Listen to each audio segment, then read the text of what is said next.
On a day where the number one team in America goes down to Vanderbilt, Nebraska finds a way to win a close game. You can say last week wasn't a close game since they pulled away at the end, but this one, it's not a debate. Nebraska had the lead, up 14, ended up giving away that last, 5 minute left in the game touchdown, and then they found a way on defense to hold it down. James Williams, pretty much player of the game. I think on the screen it said 5 tackles, 2 sacks. Unfortunately, ESPN won't let me pull up his stats yet. But Nebraska was exceptional on the one side of the ball where there have been question marks over the last couple of weeks. And I feel like, yes, I agree. Nebraska's offense looked really bad today. And I don't know if you blame the offensive coordinator and the play calling. I don't know if it's Dylan's freshman time and this is his opportunity to slip up because it was going to come eventually and it hadn't come up to this point. So could it be that? I'm not sure. And I'm not really concerned. What I'm excited about and I'm most opportunistic by is, or I feel like there's most opportunity going forward by, is that Nebraska is in position with a team who can play 4 quarters, number one, and be successful in all. Number two, they have a team who can bounce back through adversity. When one side isn't pulling their weight, the other steps up and fills the role. So the defense today, when the offense couldn't get it done, they were the ones. In other games, the offense pulls their weight, the defense can't get it done. The beauty about Nebraska's team is they're strong enough on each side of the ball that they can win games even when one side isn't necessarily going to be a factor. Their special teams in the beginning of the game looked like they were going to hold them back. The play call, I'm guessing that was Matt Rule approved when they went for the fake with Buschini. It was a pass to Jalen Lloyd. My God, Raiola couldn't complete a pass to save his life. And then Buschini, who's banged up and injured after he had gotten that one blocked early on, he comes out and throws a dime to Jalen Lloyd, which set Nebraska up and obviously drained more clock. And that was ultimately the goal of the offense today. I guess you can say the goal was to score, but really what they needed to do was burn as much clock as they could, and they did a great job, and they executed on that. Rutgers didn't have enough opportunity when they did have the ball in their hands to score towards the end there, and that was the difference in the game. Nebraska won in time of possession. They had it for 3 more minutes. They won the turnover battle. They won that 2-1. They obviously didn't have any fumbles, which was great. They lost the penalty side of it, but in terms of fourth downs, they were 3 of 3. Perfect. Rutgers was 2 of 6. Third down, Nebraska was 7 of 18. Rutgers 2 of 15. And I think the most glaring stat in the beginning was Kyle Monangai was dominant. He was taking over the game, at least for Rutgers. And it looked like, man, if they can't find a way to stop him, he's going to run for over 200 yards today. And a running back who can run for 200 yards on you is, number one, demoralizing, but number two, it chews up the field, and they eventually can punch it into the end zone. I don't know if you credit Nebraska's defense to scaring off their offensive coordinator from running the ball, or if Rutgers just decided the only way we're going to be able to win this game and keep up with Nebraska is to throw it because it looked like Nebraska towards the beginning was going to have a functioning offense. I don't know. Whatever the reason was, they stepped off the gas in terms of run game. They tried to put it in the hands of Ethan Kaliak-Manis, who looked spooked the entire way through, similar to what we saw towards the end of the game against Minnesota last year. And Nebraska's defense ate him up once again. The defense won the game today. The offense had a moment of struggles, and hopefully they're able to learn from it. This is a bye week situation where you go in, Nebraska likely comes out ranked. Whether they do or don't doesn't really matter to me. The beauty is they're going into a situation where they can get, number one, healthy. Number two, they can clean things up that they saw were negatives over the past 2 weeks. And number three, they're going to go into a huge opportunity against Indiana, who beat Northwestern today, is going to be a top 20 team in America. And Nebraska can win that game. There are a lot of people who are going to say, oh, no, Indiana, this, that. I told you why Rutgers wasn't that great, and Rutgers wasn't that great. Every game on this schedule, outside of a couple, maybe you can argue USC with Ohio State, are going to be games where Nebraska is going to have a disadvantage talent-wise. But in every other game, they should win. It's a very exciting time to be a Nebraska fan, and I don't know what you guys feel. I know that there was frustration, and I got a lot of messages during the game over special teams. I was frustrated too. But like Matt Rule says, it's a 4-quarter sport. You have to be successful in all 4 quarters, or at least in one of those 4, to win the game. And it's not just about your offense. It's not just about your special teams. It's about all 3 phases of football. And Nebraska was elite in one of those today. And I'm just here to be happy about a win. I don't want to see people on, I mean, I know what I'm going to see here is I'm going to see all kinds of questions and negativity at points. But that's not what I'm interested in going into Indiana. I'm interested in Nebraska's opportunity going forward. And I'm really excited for what they have on offense, what they have on defense, and how high this team can go. So this was a must-win game for Nebraska to achieve the goals that they had for themselves, because I believe that their goals were bigger than 6 or 7 wins, and getting to 8 or 9 is still on the table. So it's a really exciting time to be a Nebraska fan. It's a really exciting time to be a Nebraska player, and multiple guys have stepped up now with injuries and other guys going out, and it just looks like this is a more complete team than we thought. Yes, I agree. The offense looked like a mess. Yes, I know the special teams have some issues to work out, but there is a lot of reason to be optimistic, and there are other teams around the country with either similar issues to what Nebraska has or worse. Like I said at the beginning of the stream, the number one team in America just lost to Vanderbilt today. So I feel really good about Nebraska beating an undefeated Rutgers team, whether it was at home or not. And I really look forward to what this team can do. So hi guys, what's up? We had a great live stream last night. I'm happy to have you all back. And I saw that the weather was crazy. It was hot out. I'm glad you guys were able to enjoy the game regardless. A lot of you watched that from home with me, and I had my air conditioning on, and I got to eat all the food I wanted and just chill out. So it was an enjoyable performance, I'd say, in the first half. Second half, a little bit sloppier, foot off the gas. I didn't like the way that they were calling some of the plays, and I don't know if it was because Dylan was missing on some reads and missing on some throws. I don't know if receivers weren't in position. I don't know why they went away from the run as much. There were a lot of question marks on the offense, but bottom line is they did win. Bands, thank you for the $5 super chat. Glad we got the win. We needed to one out how to better to find out how to better use certain running backs in certain situations, and Sat needs to learn situational play calling. I don't remember which play call situation it was that really like made me rip my hair out, even though I don't have any hair. There was a time where it was such an obvious pass situation and they decided to run the ball. I think it was 3rd and 11. It was an early situation in the game, and Nebraska decided to hand it off up the middle instead of take a shot. It was right before the punt, I believe.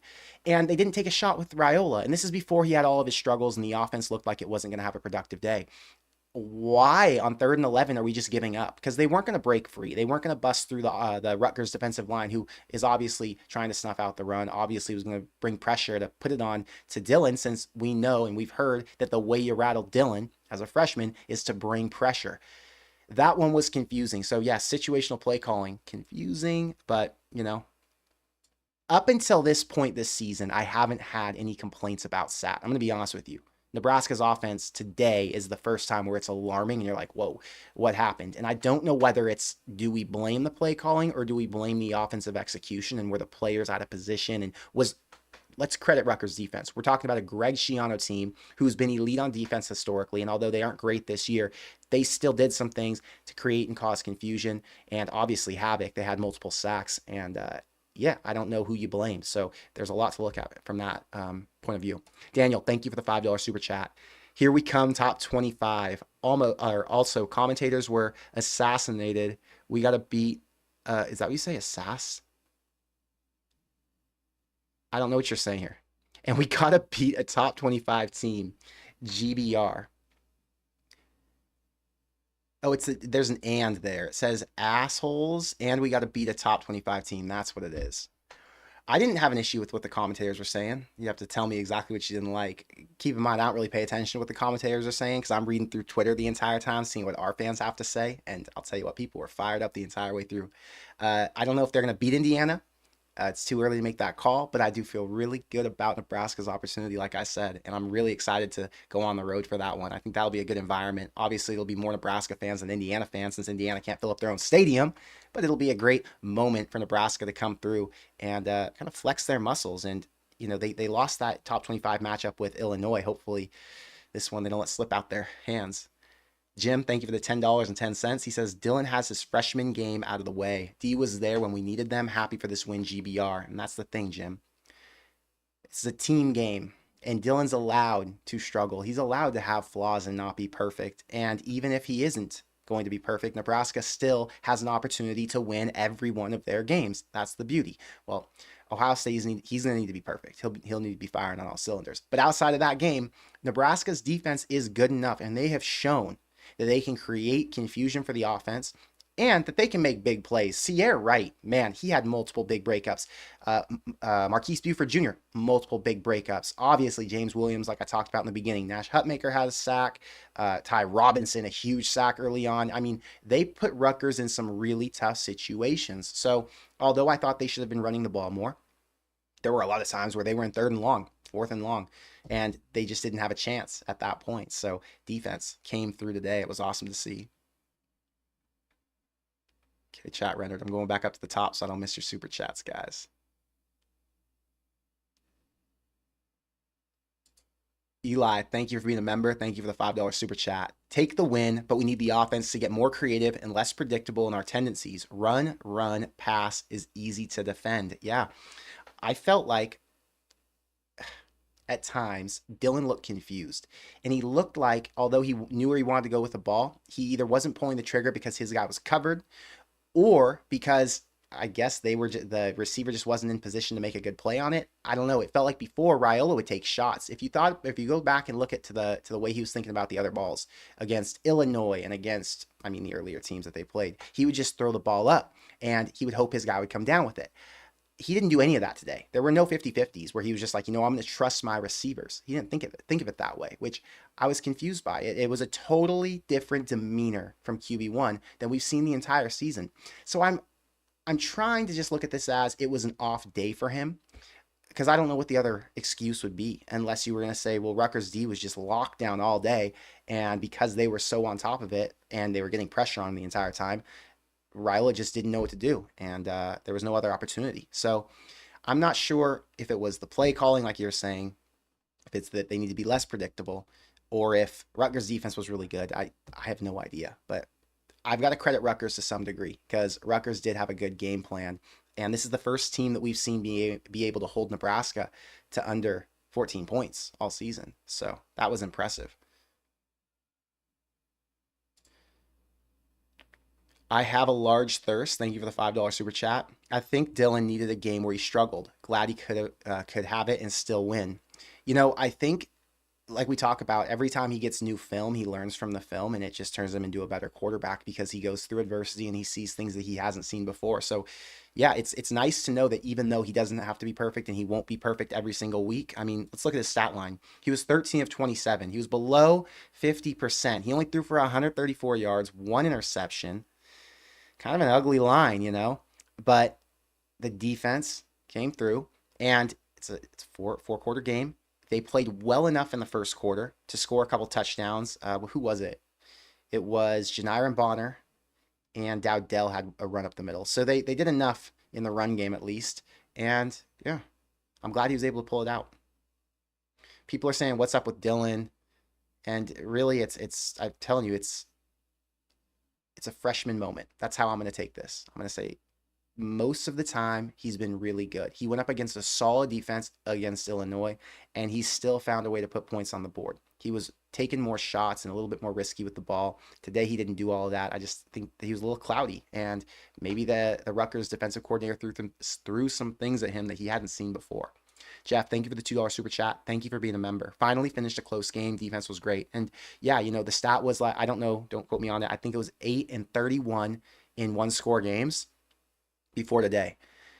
And they finally closed one out. And it was emotional. You saw James Williams on the sideline, and he's sitting there.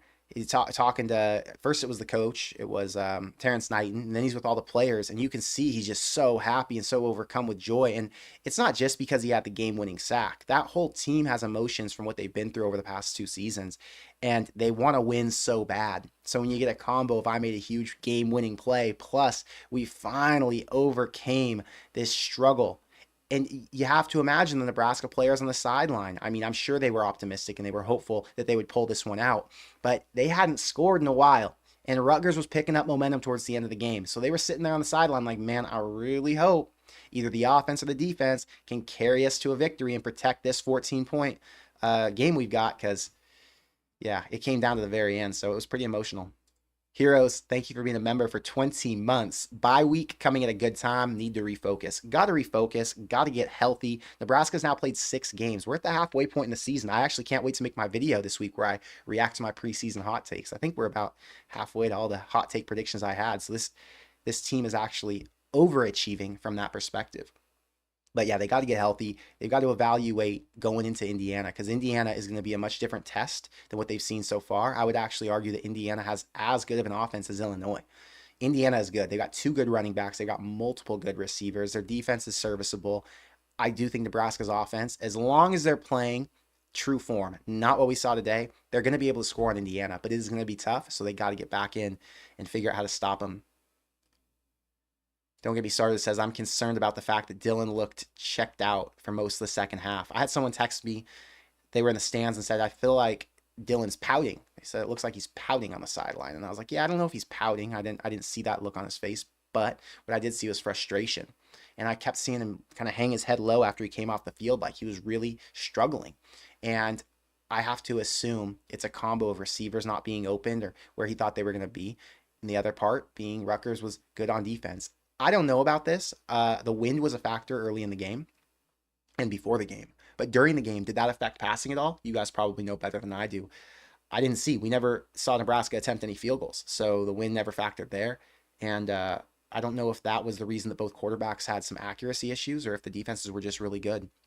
Laser Banks, thank you for the $10.21 super chat. He says, give the punter a medal. You know, Buschini fought through some things. He got beat up on that punt, which this week I said the only way Rutgers can win this game, and the way I think Rutgers will win this game, if they do it, is special teams.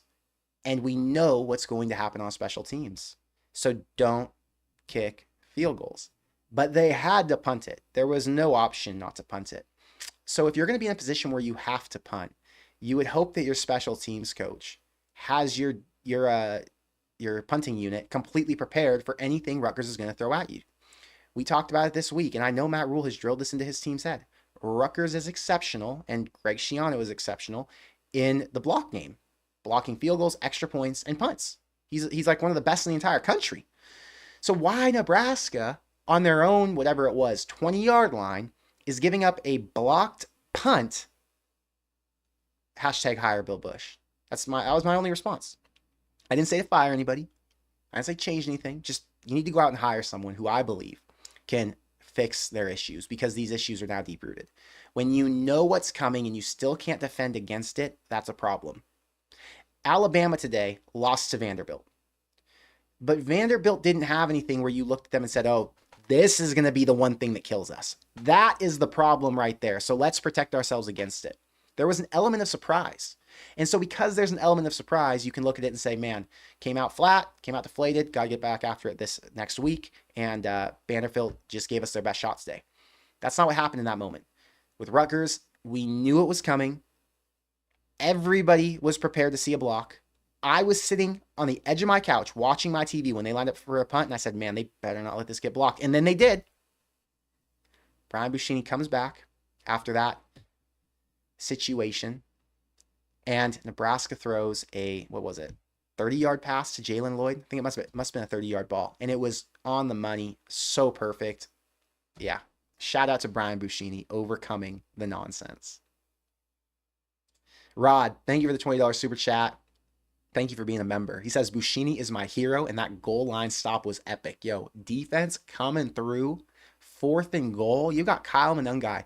Kyle Monungai, who was averaging 8 yards a carry and looked like the best player on the entire field in the first quarter, and they shut his ass down. The defense stepped up today when the offense was unavailable. That's what we'll say. The offense was unavailable today after the first quarter, and the defense had to do their thing. So shout out the Black Shirts. They won the game today. They were extremely impressive, and they're the reason that we had hope coming into the season. They're the reason we had expectations going in to the last 3 weeks, and now they're the reason that we believe that this team can still win at a high level. So defense is freaking awesome.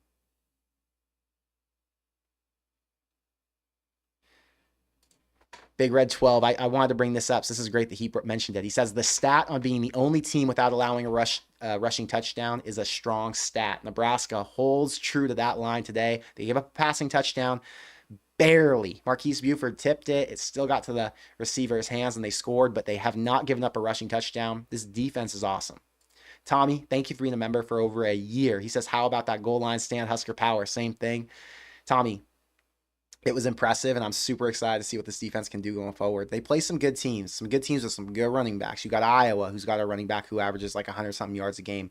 You've got Wisconsin, who's got a really good running back, and what's his name? Tawi Walker. He ran for like 80 some yards today. USC has Jaquavius Marks. Ohio State has a few guys. Anyway, the point is there are going to be challenging opponents coming up here who can all score with rushing touchdowns, but hopefully Nebraska can hold true and keep this streak alive as long as possible. Devon says, where the heck did this James Williams guy come from? James Williams has been in Nebraska now for 2 years. We saw him come onto the scene last season, had a couple sacks towards the end, and we all knew he was going to be something special. Today, he had a kind of a coming out party in more of a starting role. He played a lot. Dre, thank you for the $5 super chat. He says, ugly win, but I love winning, so I'll take it. James Williams, Sierra Wright, and Bushini all deserve credit for this win. It's a fact. James Williams, man. So someone made a comment, I think it was on yesterday's live stream, and they said, Connor, are you concerned about the defensive line after this season? I was like, no, why would I be concerned? Yes, Ty Robinson is elite. Yes, Nash Hutmaker is elite. Those are both NFL type of players. But they're going to reload. Riley Van Poppel played a bunch today. The defensive ends are exceptional. Jamari Butler will obviously be gone, but you return a bunch of studs. So Nebraska is showing what development looks like. They're showing that they're deeper than just their first three starters. And James Williams, who I think was listed as a third string defensive end to start the season, he's climbing into a position where he can contribute a lot. Same with Sierra Wright. My God, Sierra had a big breakup. Sierra had the interception, which was awesome. Nebraska has a lot of depth on this team, and it's really nice to know that they do, because in the past, when the starters get hurt and things go a little bit flat, guys behind them don't step up and pick up the slack, but it seems like that's changing. Serial, thank you for being a member. Thank you for the $5 super chat. He says, who cares if the win was ugly? We've had enough of the good losses in the last decade to span my whole life. 5-1, baby, GBR. Bottom line, Nebraska is 5-1. They're going to be a ranked team, most likely. If they aren't ranked this week, they'll likely be ranked next week after their bye. And it's just a good time to be a Nebraska fan. We're watching the rebuild. We're watching Matt Rule do what we had all asked to happen. We wanted to see a team get developed. We wanted to see them win close games. We wanted to see improvements on offense. And yes, it's coming sporadically, and you see it kind of come in intermittent phases. Like you'll see 1 week this happens, the next week this happens. 1 week this doesn't go our way, the next week this doesn't go our way. So yeah, it's never consistent. And consistency is what makes for an elite team. I was talking in the Discord today with some other people, and they talked about, what's the difference between a good team or a great team. And we were saying a good team is a team that can win 7 or 8 games. A great team is a team that can win 9 or 10 games, because a 9 or 10 win team is the team that can compete for a championship, potentially in the Big Ten, and obviously have a shot at getting to the playoff. Nebraska is not at that great team level yet because they're too inconsistent. But with more consistency, which is still possible this season, they're going to be a team who can compete for 9, 10 wins. I know, it's crazy to say after watching the performance today, but Nebraska was not the only team in college football who made the errors, who looked as bad, and who didn't capitalize on their opportunities as Nebraska did. There are other teams out there who have the same struggles. People watch their team. I get it. They don't watch other games. I talk to my friends all the time. Like, I have a USC friend. His name's Kyle. He's such an idiot. This guy will text me. He'll harass me about nonsense, about how much he hates USC and Lincoln Riley and all of his issues with their coaching staff and all their players. And I'm like, dude, have you watched other teams around the country? Yeah, SC isn't perfect, but that's still a team that can win 9 games this year, 10 games this year, 11 games this year. But he's so wrapped up in his own team that he doesn't realize what's going on around the country and that this is college football. Expecting perfection is ridiculous.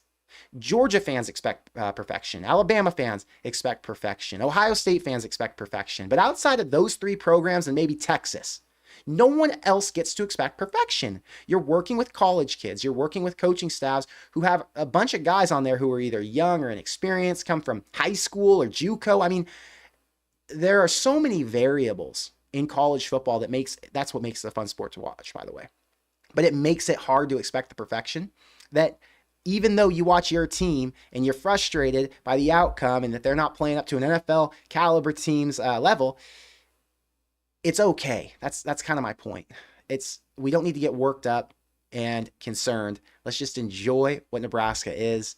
Let's just take a sigh of relief that they aren't dropping games that they're supposed to win. Nebraska has been favored in 6 games this year. They have won 5 of them.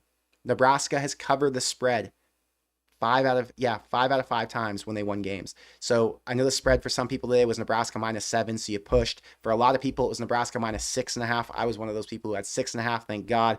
So I won. I hammered. I really believed in Nebraska. I was surprised to see that they only won this game by 7. I thought this was going to be an easy 10-plus point victory based on the Rutgers team that we watched before they came into Lincoln today. And even when we watched them today, during the game, I felt like this is a team Nebraska should have beaten by 10 points. But this was one of Nebraska's worst performances of the season. I would actually argue this is on offense and special teams their worst performance of the season, given the fact that they didn't go for any field goals, so you couldn't factor in any field goal attempts, and they had a punt blocked. Trying to think what else. The defense was good. Yeah, I mean, this was the worst day in terms of offense, and it was so bad on offense that based on what we've seen in the past 5 weeks, that I can say this is their worst overall performance. So there's nowhere to go but up. That's kind of the bottom line there. You've got a lot of opportunity going forward, and it's an exciting time to be a Nebraska fan. Thank you, Serial. Todd, thank you for the $20 super chat. Our punter deserves a single digit. Can we have a -1 jersey? LOL, okay. Give him number 11. Take the W all day. We played their game and got it done. Todd, why the hell did they not run the ball more with Monungai? Nebraska ran pretty well today. Nebraska, 57 yards with Dowdell, 33 yards with Emmett Johnson, 33 yards with Ramir Johnson, 11-yard carry for Janire and Bonner. What's that? 50, 80, 120 yards rushing, maybe 130 some yards rushing. Rutgers, on the other hand, they ran for 80 yards. Someone told me in the live chat the other day, if we hold Rutgers to under 75 yards rushing, I think we win this game. They held Rutgers to 90 yards rushing. So you were close enough. Nebraska won the game. Why Rutgers didn't run the ball more and why they were passing it the entire game, no sense to me. Feels like Rutgers kind of shot themselves in the foot a little day. Rutgers looked a little bit like Nebraska teams of the past. I don't care, though. All I care is Nebraska won. Dom, thank you for being a member for 2 years. Thank you for the $5 super chat. Buschini and James Williams were the player of the game. Buschini was a warrior tonight, and black shirts showed up, especially James Williams. Ugly W, but it counts. Man, Buschini, again, I just think about all the punts, right? Dude was dropping them inside the 10-yard line. Buschini's a stud. He got injured, and so I think it was after the he came in 22, so the 2023 season, he was playing injured, and he took a step back, didn't look as good. Maybe now he's getting healthier, and he's picking up, but regardless, Buschini has a lot of talent, and Buschini's one of the leaders on the team.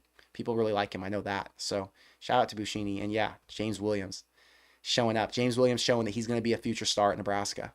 After some of these other guys leave and he becomes the face, he will be a stud for a couple years to come. Tyler, thank you for being a member. Thank you for the $5 super chat. He says, feeding Dowdell on 1st and 2nd down just to run into the line is so gross. This was a growing experience for the fans. Our culture needs to change too. The Dowdell running right up the middle when it wasn't working kind of frustrated me. I don't know about Nebraska's run game. You know, you asked me this week what my thoughts were.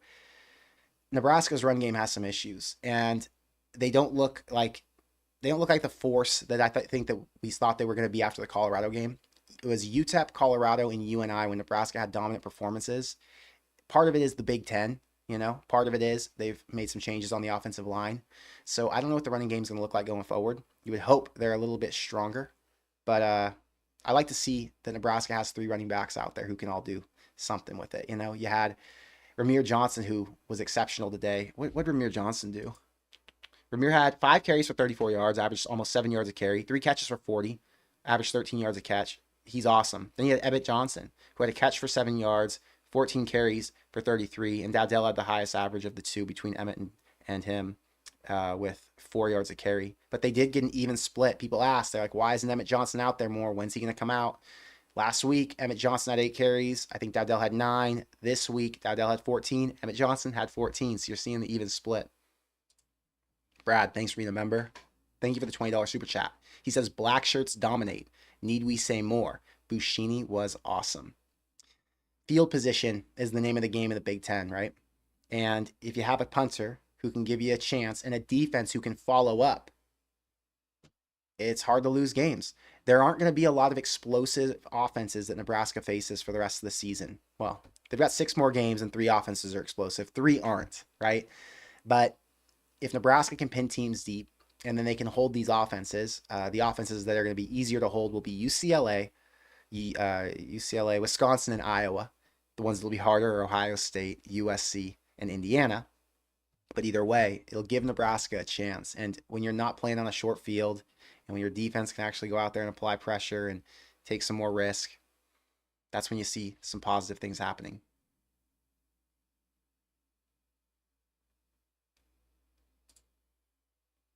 Sean says perfect time for a bye week this week. I mentioned that before. It's a bye week, and Nebraska's going to get a little healthier, and they're going to learn a lot this week from their film. So I'm excited because it gives Nebraska a chance to be the best versions of themselves for the first time this season. They've gone through so much after 6 games, and they've seen poor defensive performances at times. They've seen poor special team struggles. They've seen struggles on offense now. So let's see if they can put something together that's more complete against Indiana. And if you're going to get the most complete and best performance out of them, I think this bye week is going to help to get them all on the same page.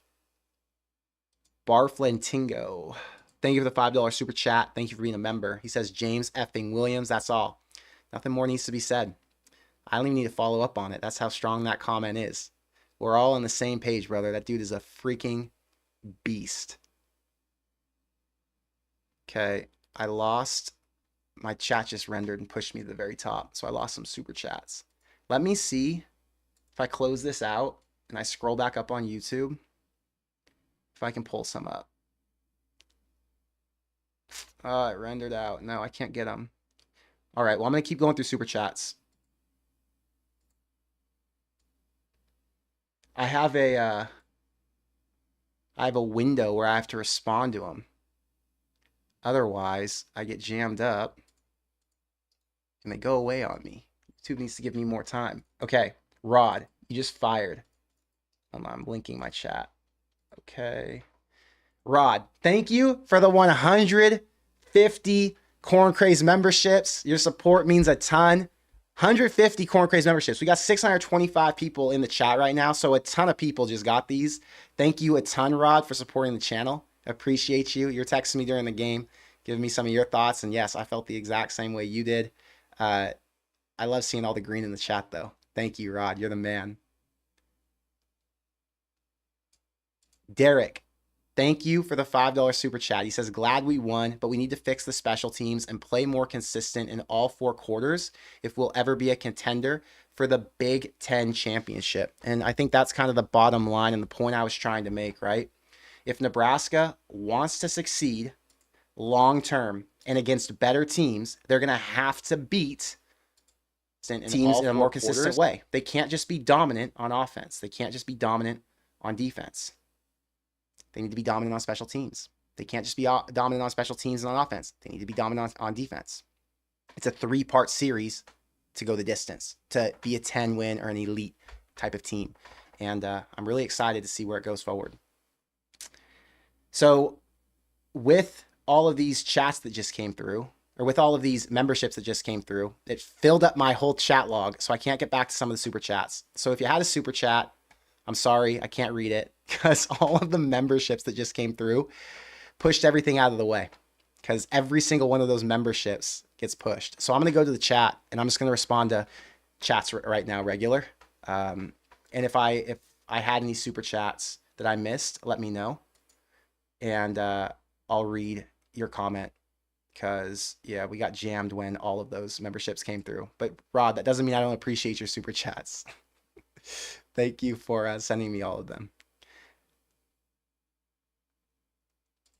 Mike says, has Matt Rule said how long Alvano is out? I don't know if there's a timeline on Alvano's return, but Alvano coming back hopefully would change the kicking game a little bit since he's a little bit more experienced in that role. We'll have to find out. David says, I hope Washington beats Michigan. Rutgers beats Washington. Strength of schedule. Oh, Michigan beat USC.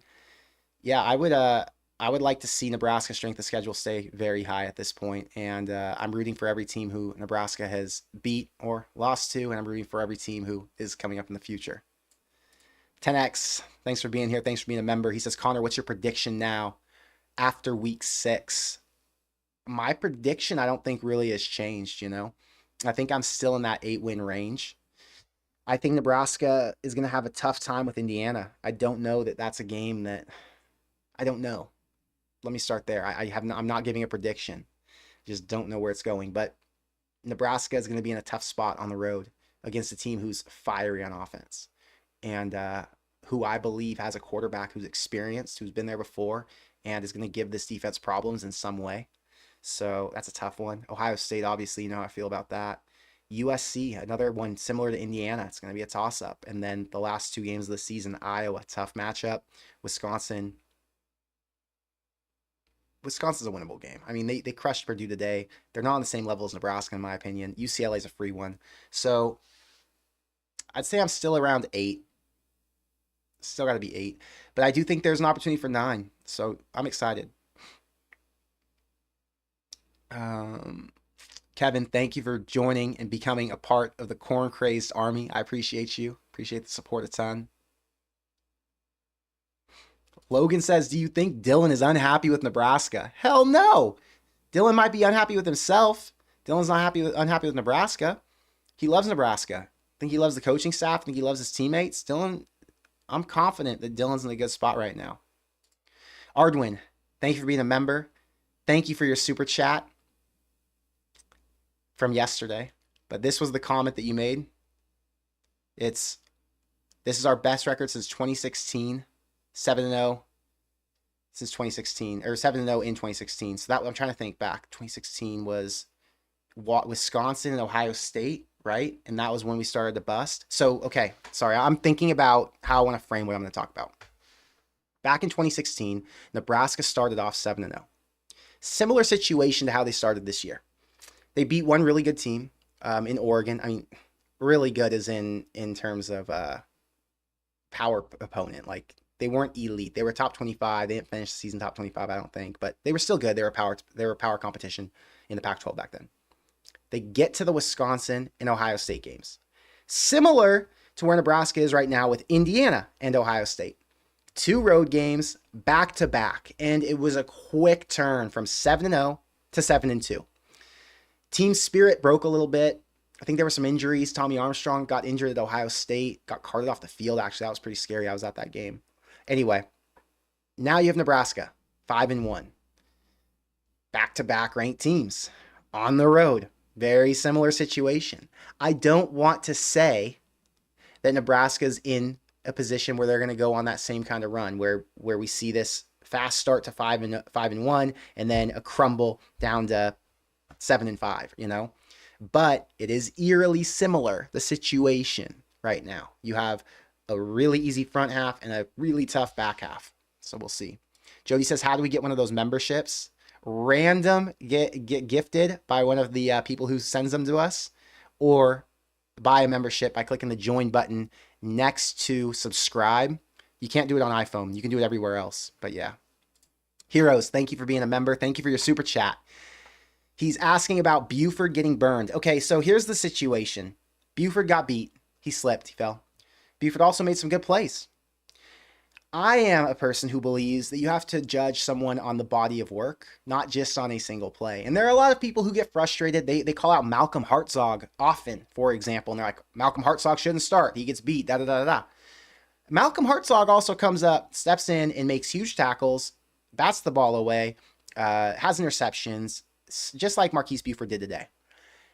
No player is perfect. This is college football, okay? You guys are young. A lot of them are inexperienced. They're in situations that are unfamiliar, and they're against players who, you know, sometimes are spectacular. I judge them on the body of work, not on single plays. So because of that, Marquise had a good day.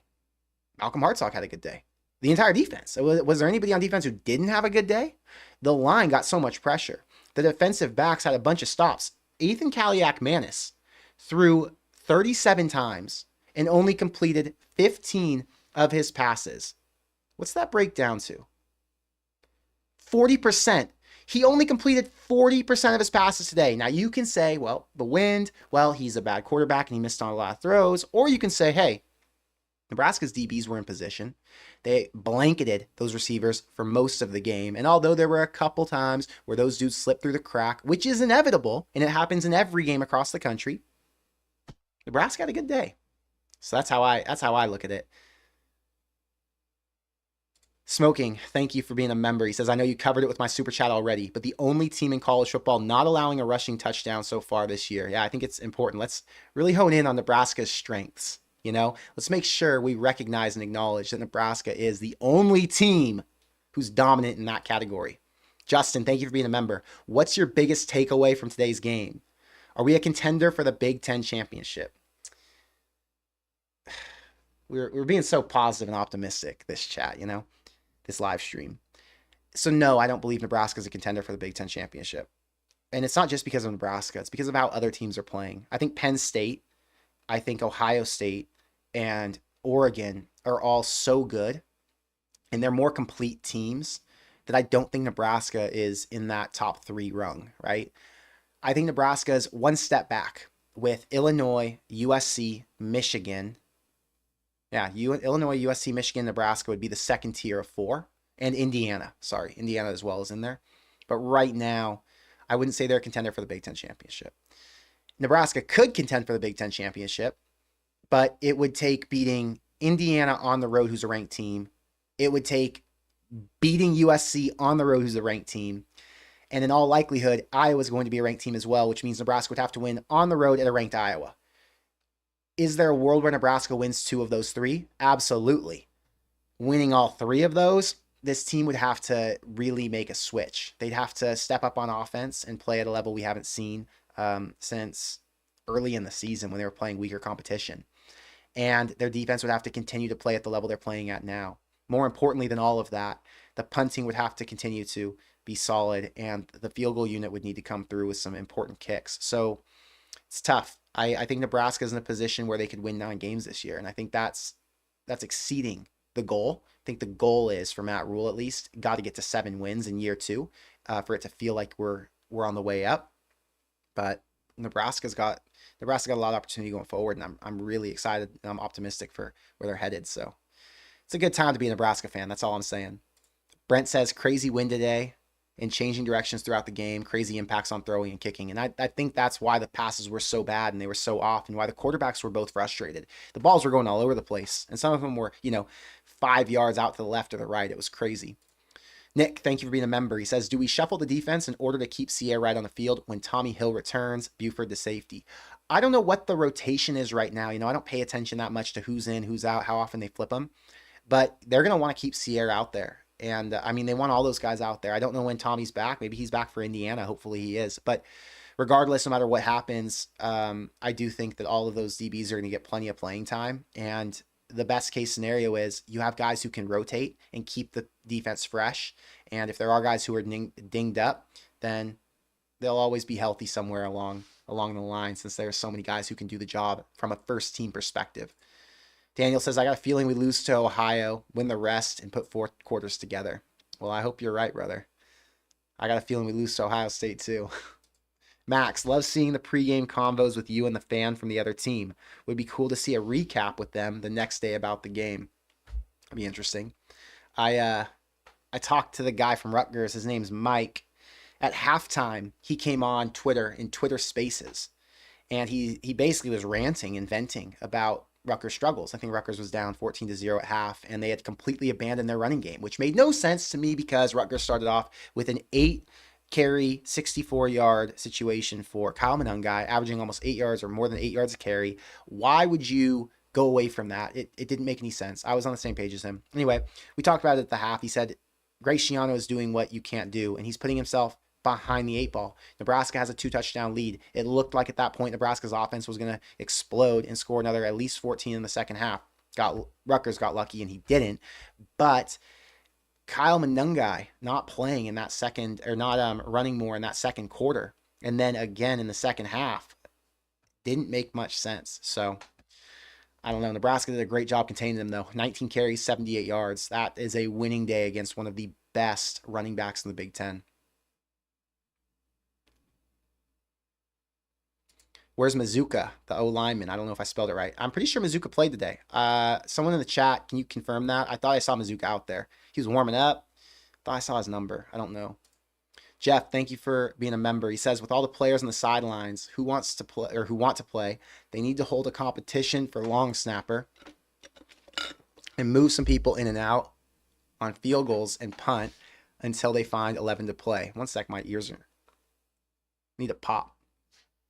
Yeah, I don't know that that's a realistic deal. I think that's a very specific skill set that guys train for a long time to have. And I think if you're just pulling dudes off the sideline to try and snap it, that could result in some negative plays down the line. I'm not sure I believe in that philosophy. I think for other positions, you can say that's a realistic deal. Like if you're talking about other positions on special teams, like on the kick return unit or kickoff unit, who's ready to hit the hardest and try and stay disciplined in their position or role. But as a snapper, more dangerous. Colby, thank you for being a member. Thank you for the $5 super chat. I don't know how much the wind impacted Dylan's passing today, but between the missed throws and the bad run game in the second half, it has me worried about Indiana and Ohio State. Yeah, be worried about Ohio State. Everyone, you can all be worried about Ohio State. At this point, I would suspect Nebraska's like a 14.5 point dog, 17.5 point dog to Ohio State. Similar to what we saw with Iowa today. Iowa today closed as a 17 point dog, 17.5, whatever it was. So I would think Nebraska's going to be kind of in a similar boat. Indiana, today was an anomaly on offense.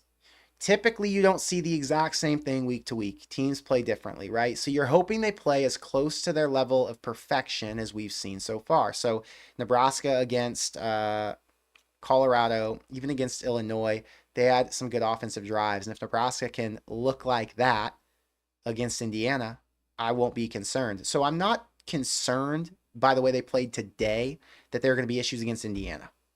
I am more concerned that they can't put it all together for that game. Like I said earlier in the stream, you have to put together all three. You can't just be good in two phases of the game to beat really good teams. You've got to be complete. You've got to be good at all three phases. Is Nebraska complete enough on October 19th to beat Indiana? I don't know yet. But I am confident that they have the opportunity to be, because we've now seen great performances from the offense and from the defense. Nathaniel says we're ranked 28th right now. Do you think we sneak back into the top 25? Yeah, I'm not sure what's going to happen. It depends how the rest of the day goes. I would say they probably do. Rutgers was a team who was kind of on the borderline too. They were like a top 30 team. So I would right now say Nebraska's a top 25 team. Dave, thank you for the super chat that you sent that I missed, but I'm glad you were able to follow up here. He said it was about Dylan's mood tonight. He was obviously down. Do you think it was the wind, or could he be demoralized by our O-line and receivers? Yeah, I don't know what his deal was tonight. I don't know about the wind. I wasn't in the stadium, so I couldn't feel how much pressure it was against the ball, I would assume he was frustrated because the guys were getting to him, and so he didn't have that much time. That was one issue. The other thing was, yeah, his receivers were either out of position or just not open. I think that got to him. And I would hope it's not the play calling that he's frustrated by. I think that he and Satterfield are kind of on the same page. They obviously connect and communicate. Satterfield talked about this week in his presser. He said something along the lines of Dylan and the other QBs all have open communication with him, and the receivers as well. They have open communication. They all share ideas and talk about plays they want to run or new designs. So I'm not sure about the play calling situation and how he felt about that tonight, but he was down because the offense couldn't get going. I mean, this is Dylan's worst game by far so far this season. We're 6 games in. He was 13 of 27 for 134 yards, an interception, and he had 5 carries for minus 32. I think he took 2 knees. So that means he got sacked, 3 times? Let me see if ESPN has the numbers up yet. ESPN was down earlier. Here it is. It's back. Bang, bang. I'm going to share the screen.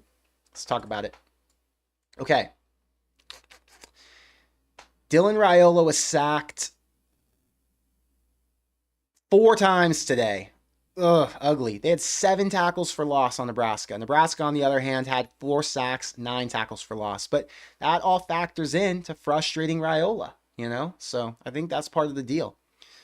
This is the highlighted stat that I wanted to show, though. Kyle Monangai, 19 carries, 78 yards. His long run was 17. And then Sam Brown, another solid running back behind him, only had 3 carries for 12 yards.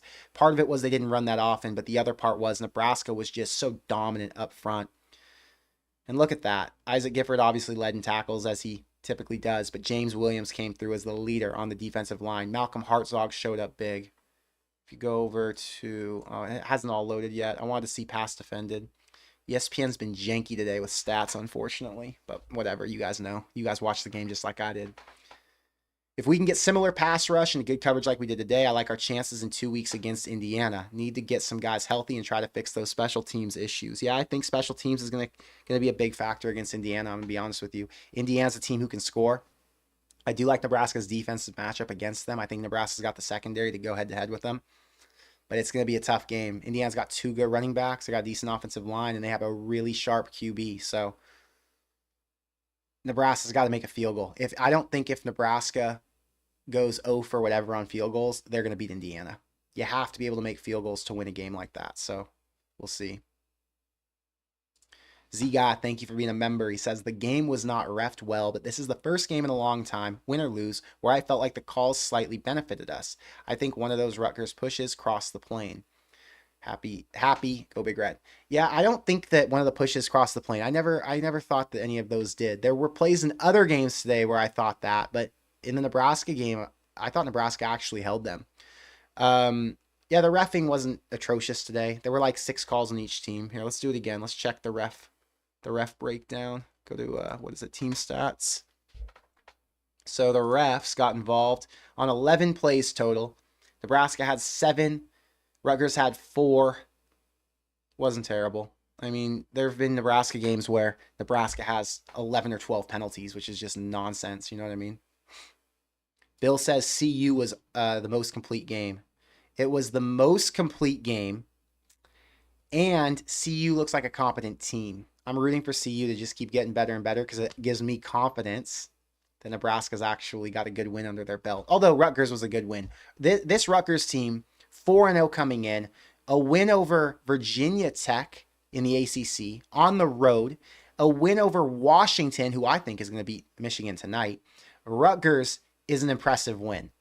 Rutgers is a team who's going to win 8 or 9 games potentially this year. So, yeah, big win today. Lawrence, I think it'll be super cool if Nebraska earns bowl eligibility by beating an undefeated and ranked team. Let's go get win number 6. Go Big Red. Yeah, that would be spectacular. You know, the media hype train really cooled down on Nebraska after that Illinois loss. I mean, even today, all these commentators, all these people are talking about how, oh, Rutgers could upset Nebraska and da-da-da-da. Well, at the end of the game, they almost did. But Nebraska shouldn't have been in a close fight against Rutgers. Nebraska should have had this game in control in the 3rd quarter, and the game should have been over by the 4th. But with all of that said, next week's going to be a little different.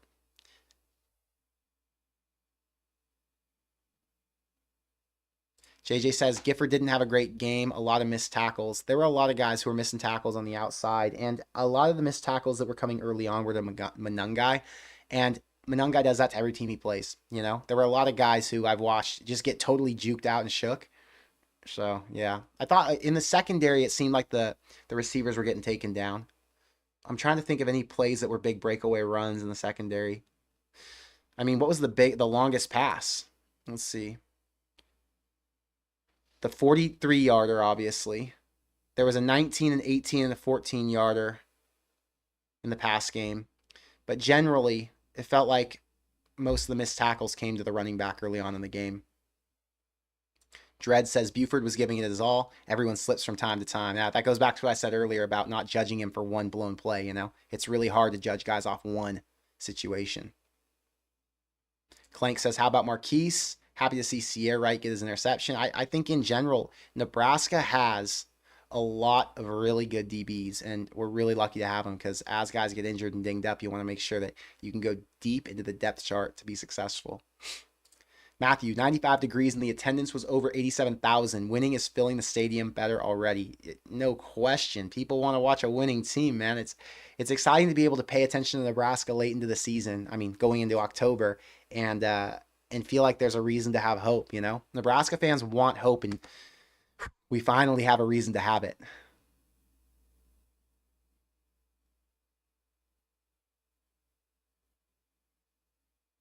Z Guy says, did you like seeing Dylan slam his helmet or not? I like the fire, but I sometimes think he lets his anger get in the way of his play. I didn't see that. Maybe I went up to get water or something when that happened. I didn't see him slam his helmet. I don't know if he lets his anger get in the way of his play. I think he was just frustrated today. I'm never expecting perfection, you know? So he's been so good this season, he was allowed one off day. I don't judge him for what happened today. Brian, thank you for the $5 super chat. He says, GBR, this was a good win against an undefeated team loaded with momentum. Running backs lack vision. What are your thoughts on Alabama going down? Do the running backs lack vision, or are there not any hole for, or is there not a hole for them to run through? And it feels like the linemen do a good job of getting an initial push. I'm just not sure they do a good job at making a lane and getting to the second level to clear out somewhere for the running backs to go. Today it was, yeah, kind of mediocre in the run game, but going back to the Alabama deal, I think you can equate it to, like, push it back to what Nebraska deals with. Nebraska fans get worked up over losing to teams that are on their same level, okay? So Nebraska lost to Illinois. People had a meltdown, lost their minds, lost interest, didn't really care about Nebraska for a few weeks. To me, it was ridiculous. It's like, come on, Nebraska's still in position to go and do more than win just a bowl game, right? Alabama lost to a team who they were 20-plus point favorites over. A team, I don't know what the stats are on Vanderbilt, but Vanderbilt has been down bad for years, the worst team in the SEC by far for years, and now they're the ones, after Alabama gets their number one ranking, they're the ones to take them down. That was just gross, and if I was an Alabama fan, I would be fuming, right? I look at it in a Nebraska perspective, or through a Nebraska fan lens, and this is my perspective. Nebraska has not had a moment, and I don't believe they're going to have a moment this year, where they lose a game that's going to embarrass them or hurt them to that degree.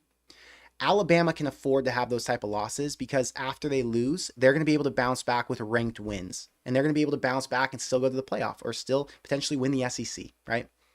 Nebraska doesn't have that luxury because they don't have enough wins under their belt or enough strong wins under their belt to fight through a bad loss like that.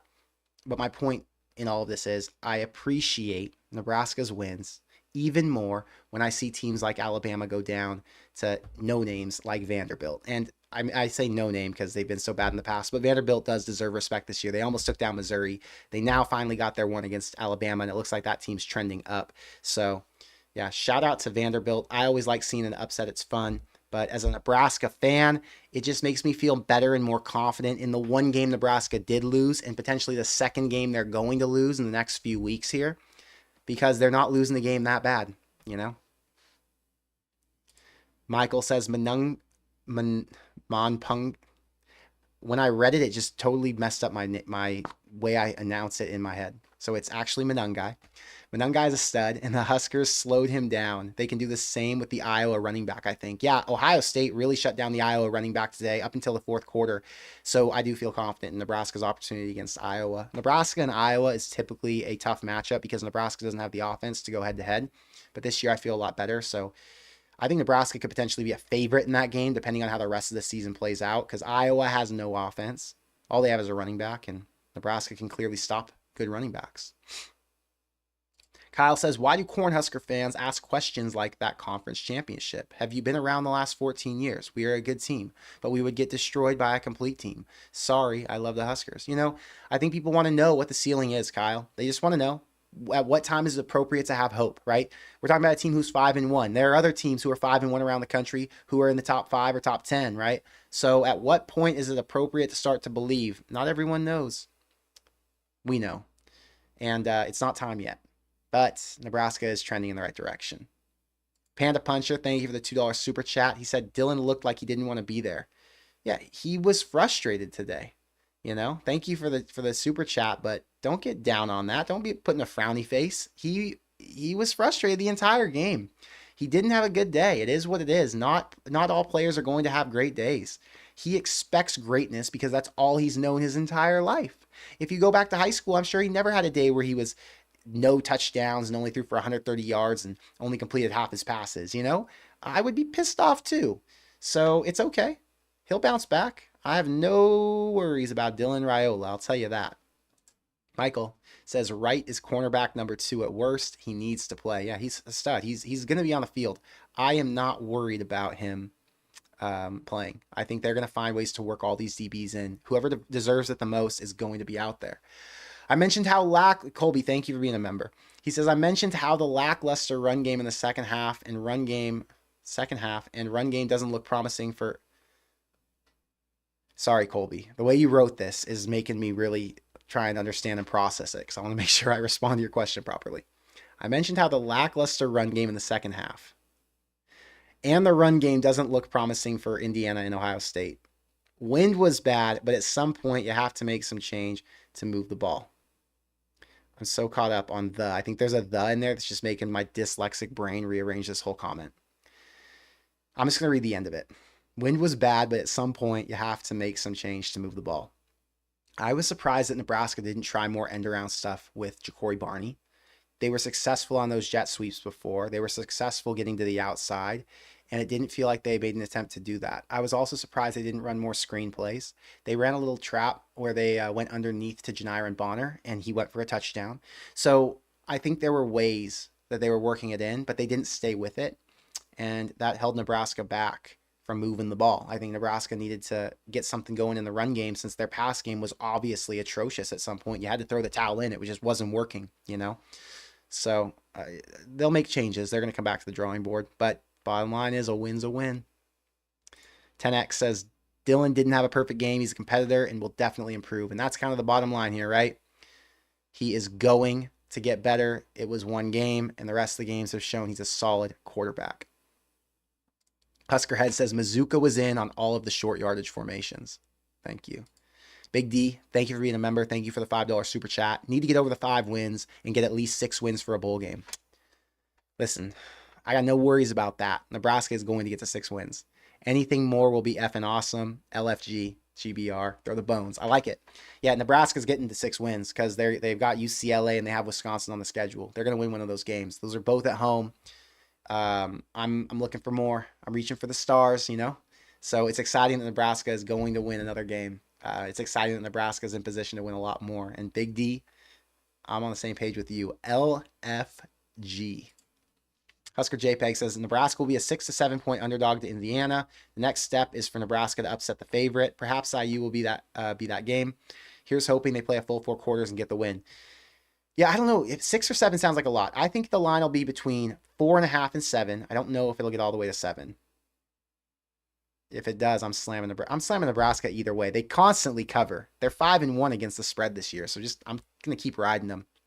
But they do need to play a complete game, especially with having to go on the road. Pretty Sarah, thank you for being a member. She says UNLV losing. I think we get 25. I forgot about that. UNLV lost, so that gives Nebraska a path in. Don't get me started. Thank you for being a member for 2 years. He says, what's the best chance for us to get an upset win with what's left this year? The best chance is next week against Indiana. The second best chance is against USC on the road. The third best chance is going to be Ohio State. I'm not sure that Nebraska will be the dog in the game against Iowa, so I'm not going to call that an upset. I think the only 3 games where they'll be the dog is Ohio State, Indiana, and USC. So that's how I'd rank it. Indiana's going to be their best opportunity.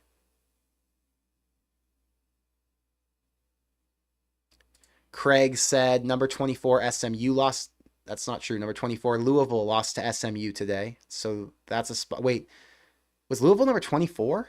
They might have been because they lost the week before, so they might have dropped. Anyway, yeah, SMU won today, but I think SMU is going to get into the rankings because SMU did beat a ranked team. Nebraska didn't, so we'll have to see. Z Guy, thank you for the $2 super chat. He says Coach JB saw something that 4th. Glad he did. Coach JB. Z Guy, what are we talking about? Who's Coach JB? I'm thinking of Coach JB like that came on my show 2 years ago. The junior college coach. Is there a Coach JB that I'm thinking of different? I don't know. It's going over my head. Craig, thanks for being a member, says no one should care about the top 25. We have at least 2 more losses coming. It's not a top 25 finish regardless. Craig, even with 2 more losses, Nebraska's going to finish off ranked. A 9-win team is a ranked team. 2 more losses to Ohio State and either Indiana or USC would still mean Nebraska finishes ranked. So, yeah, people can be concerned about the top 25. It's fair. It's for sure fair. Evan, thank you for being a member for 2 years. Thank you for the $10 super chat. Was at this one. I think the interception really hurt him mentally. Afterwards, he was noticeably less energetic. Thank God the D showed up. Glad I didn't sweat it all, or glad I didn't sweat all day for nothing, GBR. Yeah, I've been in the Nebraska Stadium and had to sweat through a couple games myself. So I'm glad you took one for the team and was cheering for us. But yeah, that interception was painful. I think he looked at that and he just automatically said, I'm throwing it right now. Who was the receiver? I can't remember who the receiver was who ran that slant, but he was gunning for him. There was no question he was throwing it. And it just so happened that a linebacker read it perfectly, dropped into coverage, secured it, and crushed his confidence. So I do think that interception kind of threw him off.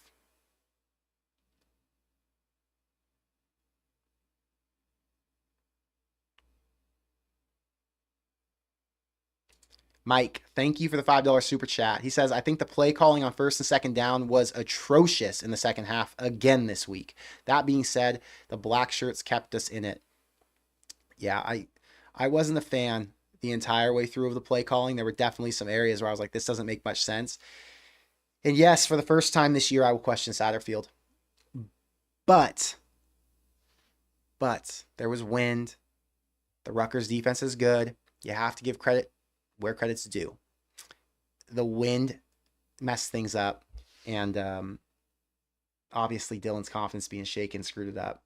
And Rutgers defense is exceptional in some ways, at least in the scheme position. They're exceptional. They don't have the best players. They've got some issues in the secondary, whatever, but they came out and showed up today. So yes, questions about Satterfield, questions about play calling, but there were other factors and variables that take some heat off of Satterfield, in my opinion. Heroes of the Scape, thank you for being a member. Thank you for the $2 super chat. Bushini said that was his first pass in a game ever.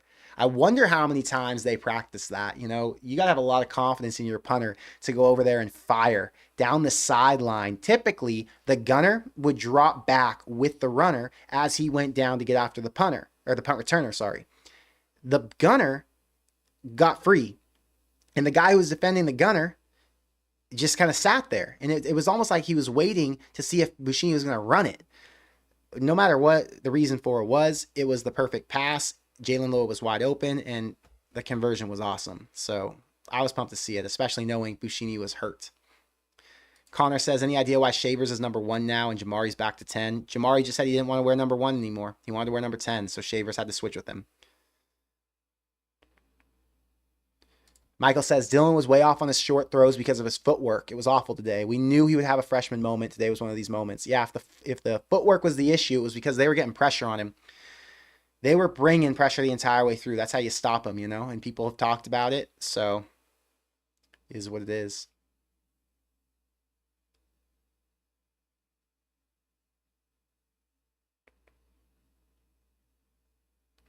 Eagle, thank you for being a member for 2 years. He says, I'm really pleased with the progress this team has shown this year so far. Grit and heart. Obviously room to grow, but looking forward to where we're going. Always GBR. Yo, bottom line is this, and thank you for pointing this out, Livewire.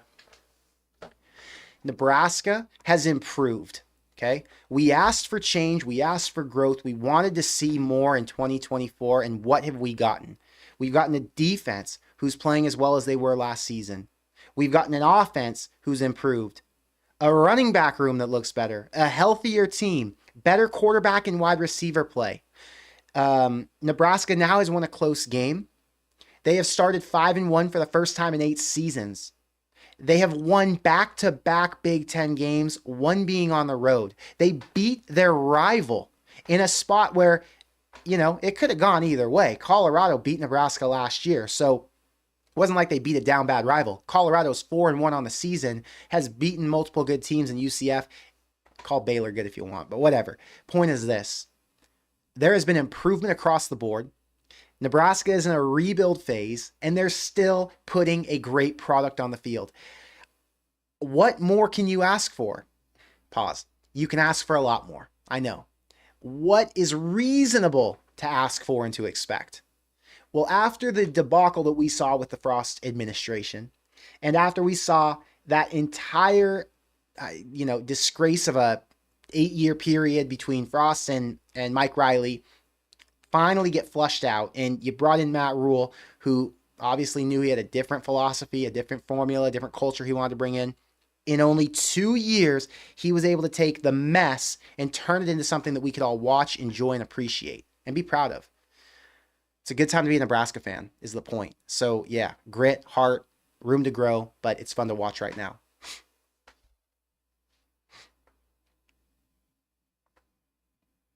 Number one says, I want the Boise State running back. You know, my cousin texted me the other day, and he said, would you rather have the Boise State running back, or would you rather have a field goal kicker who's a 90% kicker? And I told him I'd rather have a kicker.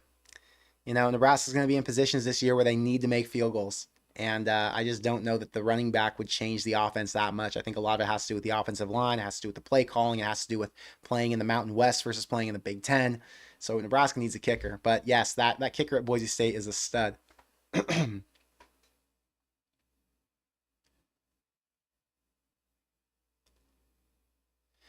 Elworth, he says this should have been a 35-7 dominant performance, but that offense looked so dysfunctional. The Black Shirts looked like a top 5 defense today.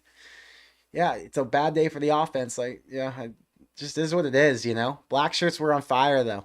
It's we want to see more consistency. We want to get to the point where the Black Shirts don't have to be that good because the offense is that much better. And I'm hoping that's how it looks against Indiana, because in that case, Nebraska will beat Indiana. Nebraska has a more complete team than Indiana when they're firing at all cylinders. I will tell you that right now. Well, you could argue Indiana has the better special team, so maybe not. Maybe they're equal as a complete team. But Nebraska has a better defense than Indiana does, no question.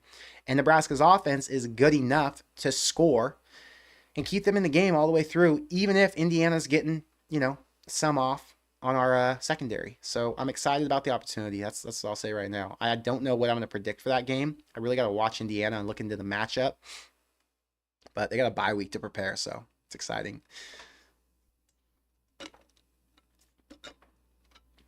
Max says, what'd you think about our line play? How big of an impact do you think it had on our passing game? It had an impact because Raiola was rattled, because someone said in the chat before they thought it was his footwork. Raiola didn't look comfortable in the pocket like he has in the past. And because he wasn't confident or comfortable, he wasn't making a lot of good throws. Add in the fact that the wind was variable and the receivers just weren't getting open, there were a lot of things that you could point to that said the passing game was struggling for those reasons. But yeah, the line let through a lot of guys. There was a lot of pressure on the quarterback. And credit to Greg Schiano, credit to the Rutgers defense. This is who they are and who they've been for a long time.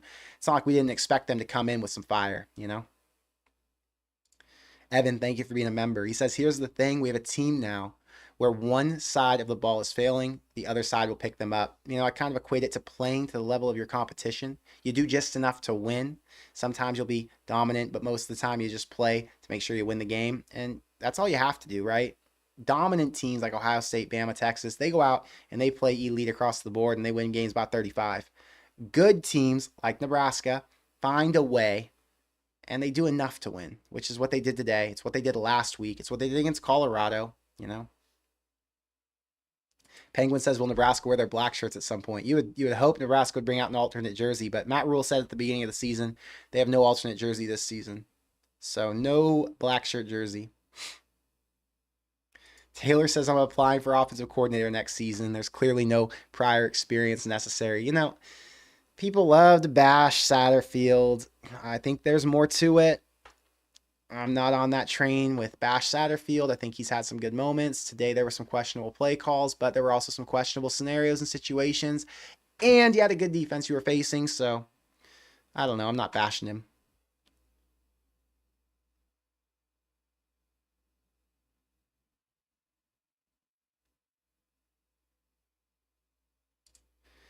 Mark says, can we get the kicker from USC who just kicked a 49 and 54-yard field goal? Dude, I wish Nebraska could go and get a guy like that. I wish Nebraska could get a guy who could be as consistent as what I've watched some of these teams this week. This weekend.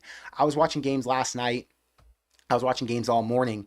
And seeing kickers drain 50-yarders is unbelievable. It's like, man, if Nebraska had that, I would be so much more confident in winning a lot of these close games. One day, I promise you, Nebraska will not struggle forever. Pretty Sarah says, we beat USC this year on a game-winning field goal. Crazy enough. Calling this now. If Nebraska wins a road game with a field goal, let me tell you right now, I will lose my damn mind. I don't see that happening, but that'd be freaking awesome. Guys, I've been here for an hour and 15 minutes. I've answered a ton of questions. I gave you all my thoughts. If you came to the party late, you can go back to the beginning of the video, and I was firing in the beginning. breaking down this game and telling you guys what my thoughts are for the next few weeks.